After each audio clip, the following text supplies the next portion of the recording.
Pakistan World Bank country director's statements on Pakistan's economic model have said that Pak is heavily exposed to climate change, with the potentially devastating impacts of climate shocks and natural disasters already apparent. He has said in Development Advocate Pakistan, the UNDP's quarterly development magazine, providing a platform for Pak's authorities, civil society and intelligentsia to exchange ideas on key development solution pathways in the country. Menasin emphasized that policy failures and distortions in the critical agri-food and energy sector must be addressed. In agriculture, reforms are required to unwind the subsidies and price restrictions that lock smallholder farmers into a low-value farming system and encourage resource-intensive and environmentally damaging production practices.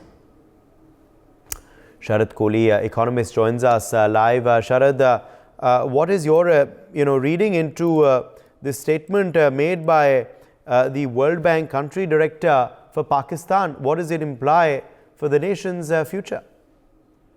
Well, Uday, I am hardly surprised because we've been talking about Pakistan so much. I remember on your channel when it comes to Pakistan economy. I mean, none of the economic parameters as of now seems to be working in place. Nothing is in place because we have, the GDP, you take the exports, you take the, the interest rates, you take the foreign exchange reserves, tax collections. Most of the economic parameters which we consider for assessing the health of an economy, they do not seem to be functioning as of now. So when none of the economic parameters functions, I think you can only, it is a recipe for disaster. So the statement made by World Bank is hardly surprising. They said there was some attempt of poverty reduction, but then although I doubt even that, if you ask me honestly, because never in the recent future have I seen anything of the sort happening where, poverty reduction was happening or probably people coming out of poverty. In fact, the Aam Aadmi of Pakistan, the Awam of Pakistan today has a problem of food. They have a problem of, high prices. They have a problem of availability of groceries, fuel, energy, electricity. Just about everything in the country seems to be going haywire. So I'm hardly surprised at the statement, and I've been making this statement for a very long time, Uday. Sanjeev Srivastava, international affairs expert, in fact, also joins us now on this story. Sanjeev, what is your first reaction to what the Pakistan World Bank head has said? I think Uday, the World Bank's comments regarding the Pakistan economy is very right, and Pakistan seriously needs economic reforms, and unless until they reform their taxation system, until they reform their key sectors, there is not going to be any improvement, a significant improvement in Pakistan's economy. But the real problem in Pakistan, Uday, is that Pakistan economy too is controlled by the deep state of Pakistan, that is Pakistan's army and ISI. They are the real rulers of Pakistan economy too. And they run big foundations, and through that foundation, most of the economy is controlled, and most of the money of that those foundations are unaccounted. So therefore, there is a huge problem of corruption in Pakistan's economic system, and that is the real cause of the problem. And these real rulers of Pakistan, their vested interest in the Pakistan's economy is so deep that they do not go ahead with any kind of a reform process. Because if they do those kind of a reform, the various kind of a luxury lifestyle and all sorts of the benefits and vested interest which they fulfill of this corrupt system will go away. So real problem in Pakistan, whether it is the economic system or the political system or the overall establishment, the so-called establishment, is that there is a huge corruption, and Pakistan's economy is controlled by Pakistan's army and ISI, and they control the entire system of Pakistan. They do not want those institutions, whether economic institutions or democratic institutions, to get strengthened.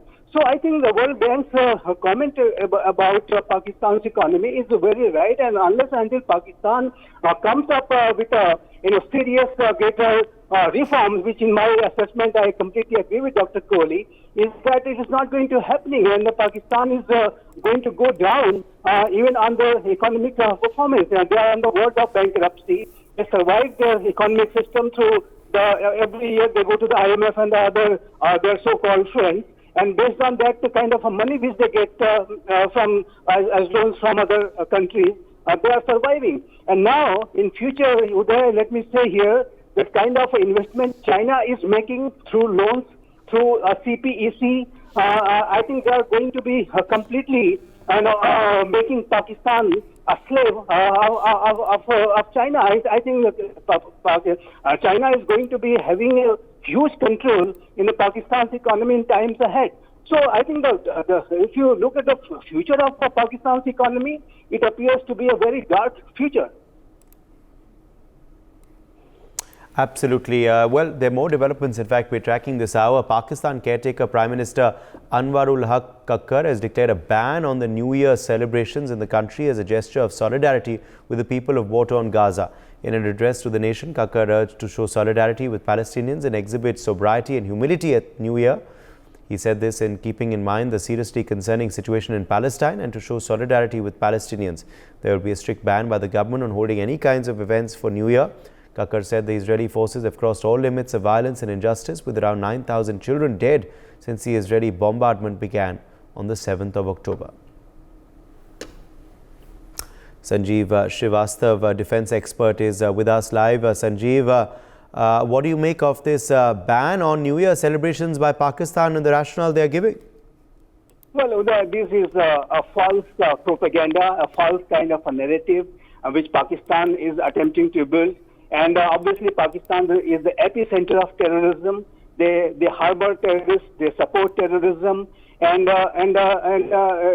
are just doing this kind of propaganda that they are loading down their New Year celebration in the support and solidarity with the people of Gaza.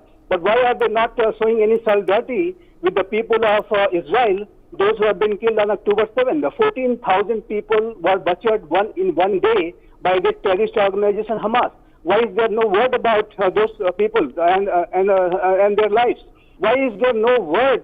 Why are they not slowing down their celebration in support of the people of Xinjiang province, Muslims of Xinjiang province, which China has kept them in 1 million, at least the number, 10 lakh people inside the prisons. They are like concentration camps. And China is doing all sorts of atrocities to them so that they give up their Islamic practices and they become the Han Chinese. So China is, Pakistan is, whenever they say about these things, these are just propaganda, false narrative, which obviously they are doing in support of terrorism and to isolate Israel in the world.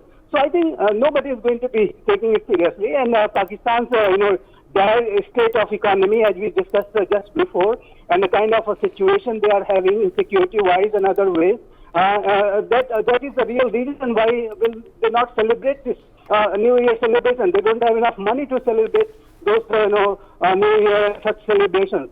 But they are giving the pretext that they are loading this down in support of the people of Gaza, etc., etc. I do not think that anybody is going to take seriously. Pakistan's internal situation is in dire state, and that's the reality of Pakistan.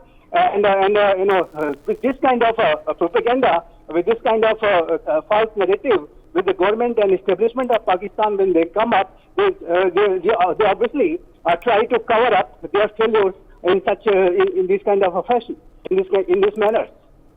For more such videos, subscribe to the NewsX YouTube channel, hit the bell icon.